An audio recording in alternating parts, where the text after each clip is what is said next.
We're getting ready to board the bus forward.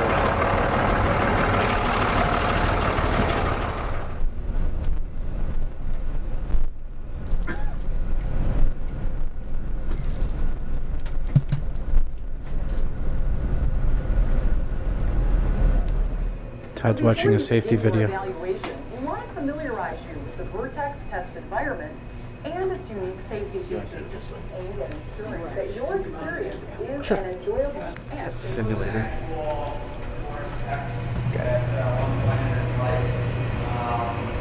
We work with a supplier to have the engine removed, transmission removed, and then instrument it so that we can use it as what we call a buck in the simulator. So that the steering wheel, the accelerator pedal, brake pedal are all operational, and when a driver gets in here, they are in control of driving the vehicle through the virtual world that you see center here. You see we have a nice LCD panel back there that shows the virtual world that goes straight behind you. We can simulate different instrument clusters. You can see that that's just a big LCD panel in there. And we can look at different designs again for gauges and whatnot for an instrument cluster. You see some instrumentation here, some speakers, that generates three-dimensional sound, if you will. Really the idea here is trying to make the driving environment as realistic as possible to get the driver really immersed in their virtual world. The vehicle is fully rigidly attached to the floor that we're standing on. The wheels are here just for looks. They spin. They don't turn if the steering wheel turns. Everything's done virtually through mathematical models and some real-time computers. So go ahead and... Todd's going to be the first test subject in the simulator. Okay, so I'm going to join you in a second, but is that close? Either to the right side or left side, depending on which side you depart the lane. And then another one is a haptic wheel, so the steering wheel would vibrate much like driving over rumble strips. And we've looked at, part of the things that we look at in this lab is if the safety group here says we want to investigate different warnings for lane departure warning, forward collision, those types of things. The question is, what's the most appropriate warning? Should it be a light? Should it be a sound? Should it be a vibration? Should it be a combination of those? So we can study that in this lab. We can study how people perform with a sound warning versus a vibration warning versus a light warning or some combination of those. So you can see the dome moving. Again, the vehicle's pointed towards us, so when he launched the vehicle, the dome came towards us. He's just going to be doing some departing the lane, experience some of these different lane departure warnings. We do play the sound back in the control room here, so for the sound or the audio lane departure warning, you'll hear that as house code. So we have, there are some companies out doing driving simulation and flight simulation that we can program what we call the scenario, or the ballet of vehicles, if you will. So we can control all the different vehicles. We can either let them be essentially somewhat semi-autonomous and just drive, or we can take specific control over the vehicles and have them do the changing of the lanes, deceleration, those types of things. And within this virtual world, that's just the hydraulics releasing their pressure. Within this virtual world, we can put sensors in the world that are invisible to the driver, but from a programming standpoint, they might trigger the start of an event to do the please read the numbers now, for example, task, those types of things. And the goal of that study was to look at what type of warning is effective. Are any warnings effective when a person's starting to get drowsy and they start drifting out of their lane? Can we essentially save them on that first lane departure?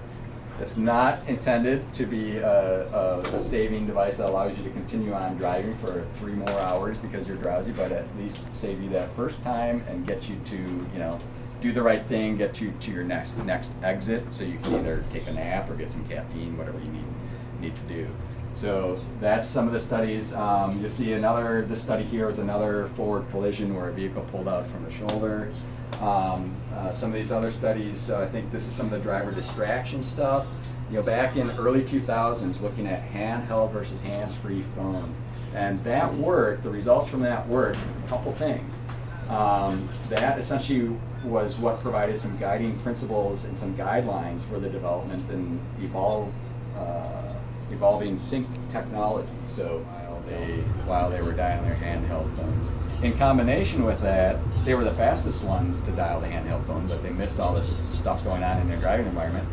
They also had a very close car following distance to cars in front of them, which makes things more dangerous, right? And if you look at what we call the lane keeping, or essentially how much they wiggle within their lane, that was actually poorer than most experienced drivers. So it's kind of the worst of all possible combinations, right? Close following distance, not good lane keeping ability, and looking away from the road. So results like that, all those results are publicly available. We actually published the results in a government journal, as well as pushing the results with respect to the teens out to high schools and as part of the Driving Skills for Life program that Ford has. Right, as you'll see some of the gauges come up here at some point. What I was mentioning before, rather than sitting in a conference room and looking at PowerPoint slides about what should be a meaningful display for a driver, these were new types of concepts for drivers. It wasn't just a speedometer and a tachometer. Instead, we're bringing in things like instantaneous fuel economy, how much energy is left in your high voltage battery, and how is power being supplied from the engine and the high voltage battery, those types of things. With that, we had different concepts. We could simulate those in real time, have a virtual model of a hybrid powertrain, and have drivers interact and get how well these concepts worked. And just kind of an anecdotal story there is what us engineers and managers thought would work great for instantaneous fuel economy was to put a numerical value and label it with INST. Hopping in. So, what do you want to do? So I don't know. I mean, you've seen the surprise, but do you want to see the forward collision warning event? sure. Okay. And the engine's already on for you. So Okay. just go ahead and put your foot on the brake, put the vehicle in the drive, and give it a good acceleration. Take it straight up to about 65, 70. Wow. Oh, he's not going to pick up. Yeah. So go ahead and drift down a different one. You'll experience a different one. Okay. So that's our audible rumble. The Okay. other two are haptic, which your camera's not going to pick up. So Okay. one for you and up for you.